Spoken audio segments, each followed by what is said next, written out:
पारेख आखिर थे कौन? दोस्तों, केतन पारेख हर्षद मेहता की तरह ही मुंबई के एक फेमस स्टॉक ब्रोकर थे, जिन्होंने साल 2001 में 40,000 करोड़ का स्टॉक मार्केट स्कैम किया था।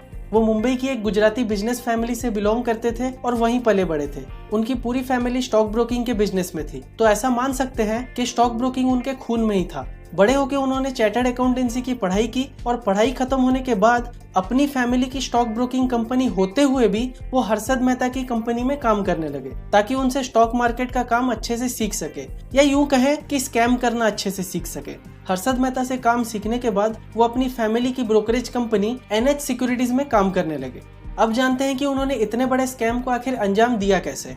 दोस्तों, उन्होंने स्कैम के लिए बैंक के पे ऑर्डर्स का इस्तेमाल किया। पे ऑर्डर्स एक चेक की तरह ही होते हैं, पर दोनों में फर्क ये होता है कि पे ऑर्डर्स को पेमेंट करने की गारंटी बैंक की होती है। जैसे कि मान लीजिए आपने बैंक से एक पे ऑर्डर बनवा के लाया, तो आप ये पे ऑर्डर जिसको भी देंगे, बैंक उसको पूरा पेमेंट कर देगी, भले ही आपके अकाउंट में बिल्कुल भी पैसे ना हो। पर इम्पोर्टेंट बात यह है कि पे ऑर्डर्स की फैसिलिटी बैंक सिर्फ बड़े और भरोसेमंद कस्टमर को ही देती है। अब केतन पारेख ने क्या किया कि उन्होंने गुजरात के मधवपुरा मर्केंटाइल कोऑपरेटिव बैंक के मेजॉरिटी शेयर्स खरीद लिए, जिसके बाद पूरे बैंक पर उनका मालिकाना हक आ गया। अब वो इस मालिकाना हक का गलत इस्तेमाल करके बैंक से पे ऑर्डर बनवाने लगे। ऐसा करके उन्होंने बैंक की पेमेंट करने की कैपेसिटी से भी ज्यादा पे ऑर्डर्स बनवा लिए थे। यानी मान लीजिए अगर बैंक की पेमेंट करने की कैपेसिटी थी 1 करोड़ रुपए, तो उन्होंने 3 करोड़ तक के पे ऑर्डर्स बनवा लिए थे। और बाद में वो इन पे ऑर्डर्स को दूसरे बैंकों में गिरवी रख के दूसरे बैंकों से लोन लेने लगे। ऐसा करके उन्होंने बैंकिंग सिस्टम से पूरे 1200 करोड़ रुपए निकाल लिए। दोस्तों, हर्षद मेहता की स्टोरी की तरह ही इस स्टोरी में भी स्कैम के अंदर एक और स्कैम था।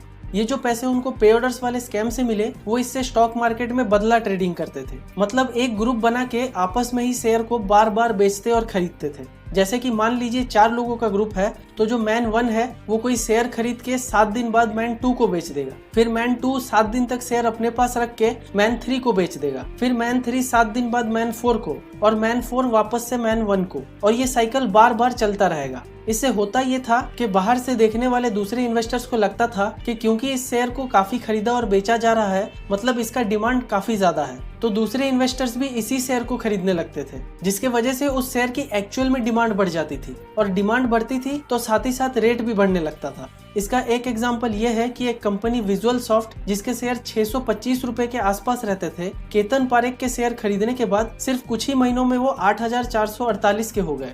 अब आप ये सोच रहे होंगे कि अचानक से ऐसे रेट बढ़ते थे तो किसी को शक क्यों नहीं होता था। शक न होने की वजह ये थी कि केतन पारेख हमेशा छोटे IT कंपनियों में पैसा लगाते थे, और वो दौर था ही इंटरनेट बूम वाला, जहां कई छोटी IT कंपनियां कम समय में बहुत ज्यादा ग्रो कर जाती थी। और साथ ही साथ केतन पारेख सारे शेयर्स को खरीदने और बेचने का काम कैलकाटा स्टॉक एक्सचेंज से करते थे, जो कि उस समय सबसे कम रूल और रेगुलेशंस वाला स्टॉक एक्सचेंज था। अब एक बार शेयर्स के रेट बढ़ने के बाद केतन पारेख इन शेयर्स को धीरे धीरे करके बेचते थे।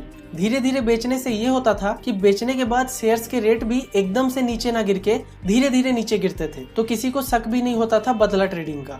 वो ये स्कैम 1995 से 2001 यानी पूरे 6 साल तक बड़े आराम से कर रहे थे। और हर्षद मेहता से उलट वो कभी भी अपनी बढ़ती अमीरी का शो ऑफ नहीं करते थे, ना ही आलीशान घर, ना ही इम्पोर्टेड गाड़ियां। इसलिए दुनिया के सामने उनकी छवि एक साफ और सादे इंसान की बनी हुई थी। पर गड़बड़ी हुई 1 मार्च 2001 को, जब उनके कुछ कॉम्पिटिटर्स ने उनके स्कैम को एक्सपोज करने के लिए एक तरकीब निकाली। उन्होंने मिलकर वही कंपनीज के बहुत सारे शेयर्स खरीदे जिनमें केतन पारेख ने भी इन्वेस्ट कर रखा था, और ये खरीदी उन्होंने धीरे धीरे करके की ताकि केतन पारेख को शक न हो।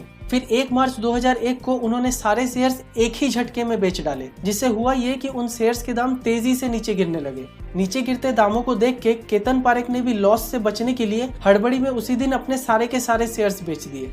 एक दिन में इतने शेयर्स बिकने की वजह से उस दिन स्टॉक मार्केट 176 पॉइंट नीचे गिर गया, जो कि उस समय के हिसाब से बहुत ज्यादा था। और साथ ही साथ कलकत्ता स्टॉक एक्सचेंज, जहां ये सारे शेयर्स बेचे गए, वो भी उसी दिन दिवालिया हो गई। इसके रिएक्शन में RBI, सेबी और CBI तीनों ने तुरंत इन्वेस्टिगेशन करना शुरू कर दिया, और कुछ दिनों में ही केतन पारेख का पूरा स्कैम बाहर आ गया। इसके बाद उनको गिरफ्तार किया गया और 2002 में कोर्ट ने उनको 1 साल की सजा सुनाई, और साथ ही साथ स्टॉक मार्केट से 15 साल तक बैन कर दिया। फिर 2014 में CBI की एक स्पेशल कोर्ट ने उन पे 50,000 का फाइन लगाते हुए 2 साल की सजा और सुना दी। दोस्तों 2006 के सीरियस फ्रॉड इन्वेस्टिगेशन ऑफिस के रिपोर्ट में पाया गया कि केतन पारेख का पूरा स्कैम 40,000 करोड़ तक का हो सकता है, पर क्योंकि स्टॉक ब्रोकिंग उनका फैमिली बिजनेस था, इस वजह से उनके पास छोटे ब्रोकर्स का एक बहुत अच्छा नेटवर्क था। तो ये जो पूरा स्कैम है ये उन्होंने इन्हीं छोटे ब्रोकर्स के सहारे ही किया था, ताकि उनका नाम स्कैम में डायरेक्टली ना जोड़ा जा सके।